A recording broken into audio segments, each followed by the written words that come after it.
wherever you are in the world and whenever you are, you're here with us, and it's a Saturday night. And for those who are actually live in the audience with us, when I go like that, we do require you to laugh. Yeah. Well, it's not canned laughter, although you wouldn't think it. Sus, we've had some adventures, haven't we, since we were last on camera here? We have, Gunnar. I'm surprised we haven't sunk. They're like the Titanic. Well, it's a good thing we haven't got a Navy theme here. Rather, it's an Army theme, because I don't think we've quite cut out for Navy captains. Yeah, no, not even a first mate. What are we doing today? I believe you got some bubbles. I've got some bubbles for you all, but first off, have a look at this. Now, I know you keep bees, and the glassware we've got here has got bees on it. Tell me a little bit about this. Well, as far as I understand, these are the symbols, or the, symbols, for want of a better name, of a Napoleonic theme where he... So that's right, he became emperor and he was looking for a motive, and I think he picked the industriousness and the zeal of the bees. And okay, that's what but wasn't this a present for Antoinette? Ooh, I know he had a few presents for Antoinette, and a few commands for Antoinette as well, specifically not to wash before his return. Oh dear. But these are made in France? I understand they are. Now, is French glass better or worse? It's friggin' glass. Well, yes and no. Oh, and I bring this up for a specific reason. The reason that French champagne is so good is because they didn't use French glass. What? Yeah, they specifically used English glass, and this is what was going on at the time. So you might go back to the 4th of August 1693 when apparently it's alleged that Dom Pérignon said to his friends, "Dépêchez-vous, je bois des étoiles. Hurry, come quick, I'm drinking stars." That's the experience he had when he was drinking sparkling wine for the very first time. Was he on drugs at the time? Well, he was blind, so anything was a sensory overload for him. I guess the Stevie Wonder would have said much the same. There you go. But effectively, England was purchasing large amounts of French product at the time, and their glass was simply better. It was better because, by decree of the king, all wood had to be used for shipbuilding. It wasn't allowed to be used for industrial furnaces. Makes sense. So instead what they did was they harvested sea coal, and with sea coal they were actually able to get a higher temperature, and the glass was a lot better. Now, the superiority, I think, of the French sparkling product was, for a start, it was pretty much their product. But secondly, it was because of the fact that they had this really good, strong English glass. And you know the sort of pressure that we've got for something like a bottle of sparkling here? No idea. Well, I put 4 new tyres this week on my car. So the pressure that's going on inside here is similar to the pressure that's going on in your car tyre. It's actually quite remarkable. Wow. Now, maybe I'm dudding you, or maybe I'm doing something novel for you, because here we are in Australia. This is a New World product, a Chandon. Yeah, Chandon belongs to, the Louis Vuitton house. And actually, they've got wineries for sparkling wine in China and India and Brazil and Argentina and here in Australia, so pretty much everywhere. And even here in Victoria, the Must Chandon be good with product, a curry then. I've never tried sparkling wine with the curry. That's something I've got to try. I think the next video we're going to do on Indian pale ales might actually be a hell of a lot better for curry. But here we are. Sparkling wines. Even though this is from a small region of Australia, Victoria, where we're living, it's not only from the Yarra Valley, where they've got their main house, and you go into the visitor centre and that's where it is. So they're taking from Strathbogie Ranges and a lot of other cool climate production from Victoria. And so what we're expecting, Yarra Valley, it's got great access to water, it's cool climate, it's zesty, it's acidic, it's great product. So we're going to open this up. This is a Brut, or Brut in French, which basically means coarse, unrefined. And if you have a look at the way that sparkling wines work, is this.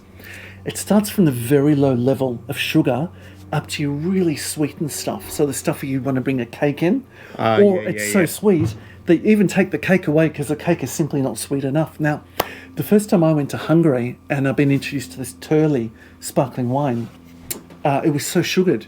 Turley. Small mishap. Bob came a gutser. I think he tumbled because I mispronounced the Hungarian. It's called Turley. Turley. Now, I've had some remarkably bad wines in Hungary, but I've also had some great stuff because I simply didn't understand that it's just the taste preference in Hungary that you drink a sweeter sparkling wine. But they actually do make the full gamut. So basically in Australia, we get the range that's sort of the mid-range where in terms of sweetness, we get the Brut, which is 6 grams of sugar. And that's the sort of stuff that we typically buy. Then it goes up to the sec, then to the demi-sec, which is where you bring in the cakes. And then it comes up to the doux, which is basically just a sweet. It's the word in French for sweet. What we're going to open here is a Brut, and it's made of what they call the holy trinity of grapes. So we're talking about mostly Chardonnay, about 60%, and then we throw in the Pinot Noir and the Pinot Meunier, and that is the holy trinity for the French style champagnes. Now, when I was growing up, we used to call anything champagne, whether it was made in Champagne or not. My mother was born in the western part of Victoria, and they used to make the Great Western, and they used to call it Great Western Champagne. Yes, they did. And you used to buy it for $3 at the Melbourne Cup. It was so cheap. Now, not only can you not buy it for $3 anymore, we're not even allowed to call it champagne. In fact, we're not even allowed to call it méthode champenoise anymore because they get all sort of ornery. I mean, let's just ignore the fact that the French do nuclear tests in our own ocean and bow to the fact that we're not allowed to call it champagne. Méthode champenoise, we have to call it méthode traditionnelle. Okay, this is what we're going to call it then. But this here is from that same champagne house, Chandon, in Victoria. And we're going to open it and try it. So is this champagne or not? No, it's not champagne. The best way basically is to put your left thumb over the cork. So you don't use your teeth? We don't do that anymore, and we don't bend over either. So put your left thumb over the cork. Fantastic. And then strip away the foil. So you try to keep your left thumb over that. And then what you do is you twist that cage. That's right. And then holding that bottle close towards your stomach, rotate the bottle to open it. That's the safest way. Okay. They say that when you open a bottle, it should be like a nun's fart. It should be quite discreet, and you don't want all the gas. You haven't met all the nuns I have. I haven't. Me also. Keep in mind, though, that if you don't intend to drink all of your sparkling in the one night, you want it to last between 3 to 5 days, which it actually can. You don't want it to rush out with such a celebratory pop because you're letting a lot of gas out. But here we are. Okay, let's fill the glasses. I'm going to tell you a little bit about what we're drinking here. This is what they call méthode traditionnelle, which means it's done in the French style. Now, the two major ones that I can think of, and probably you as well, is there's the French style and there's the Italian style, like the Prosecco. And actually, we do have a very loyal watcher, so Sabrina, enjoy this video. I'm going to talk a little bit about Italian Prosecco, and I'm going to talk, and my pronunciation won't be as good as yours, and then I'm going to talk about this Australian attempt at the French version. Now, the Prosecco is made with a different grape.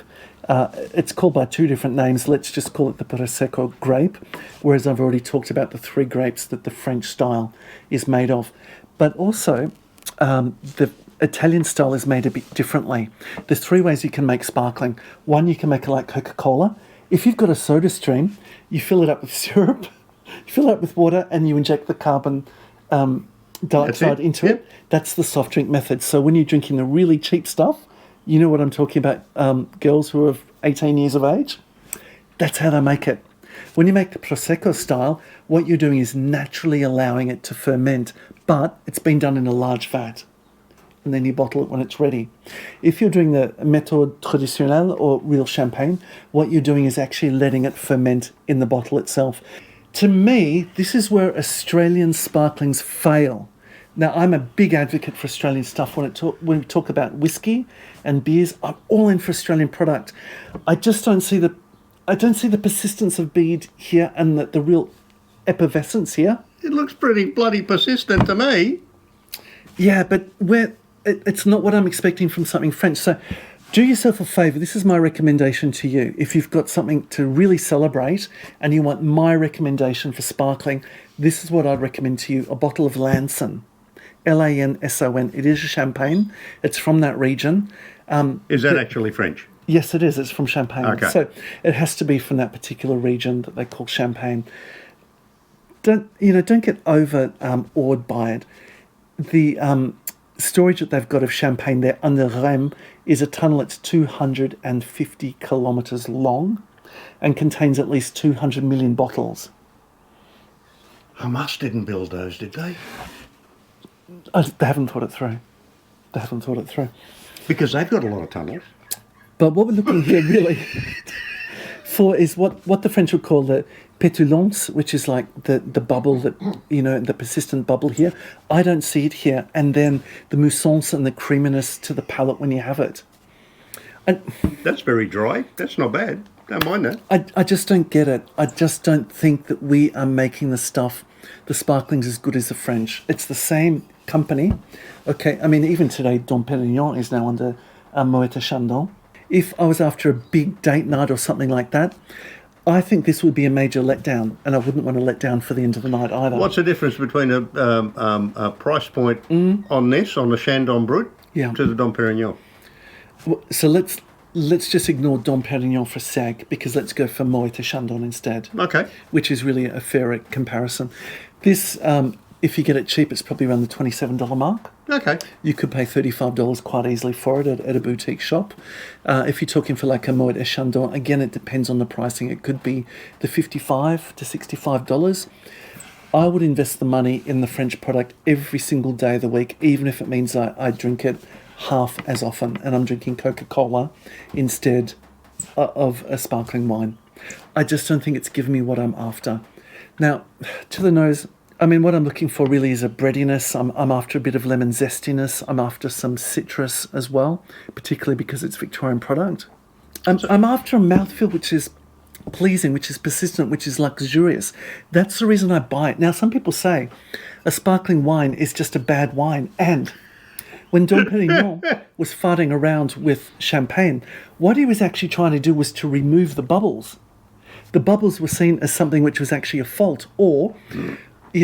the old saying in the Jewish rag trade, never mind the quality, fill the width, which is sort of that thing that you're basically masking bad wine by putting some bubbles into it. But no, for me, it's the whole theatre. You've dressed the stage, you've popped the bubble, you've got the sound, you're ready for something great. This is falling flat. What's the alcohol volume on this? It's about 12.5%. So think of it closer to... yeah, but that would also indicate its price point, the fact that it's got the lower alcohol. But you see that the sparklings from France will be the similar alcohol volume as well. Now, I've been lucky enough to get a Chandon. I was a member of the Étoile Club, the Star Club, and we did a workshop which lasted for several hours where we actually got to dick around and to make our own sparkling wines and to play with what percentage of, the 3 different grapes I mentioned we'd want in it. For me, I always thought that, well, for a start, the base is going to be Chardonnay for me, because some of the greatest ones I've had are things like the Blanc de Blanc, which is basically a pure Chardonnay sparkling, and I was right with that. But you've really got to play around with those other 2 grapes to get the balance. I'd drink this. I'm glad you drink it, but I wouldn't put my money into it. I suppose if it was a celebration, or you're bringing it to someone else's celebratory event, I suppose it depends how much you like them and how much you want to spend. Yeah, or if it's one of those parties where they ask you to bring your own alcohol. There is that, isn't there? Thank you again for joining us. We've got a lot of mishaps and a lot of farting around going on some of the library. Please go back and have a look at some of the stuff, because we really do welcome you. And don't forget, if you like what you see, give us a like and a subscribe. Yeah, and feel free to disagree. And as a special guest over here, I'd just like to say, as your visiting sergeant from the artillery, you have no right to drink this kind of stuff. You do not drink top shelf, you do not drink champagne unless it's a king's birthday. Well, perhaps we should have just opened it with a saber. Or the eye socket. We'll see you on the next one. Catch you guys.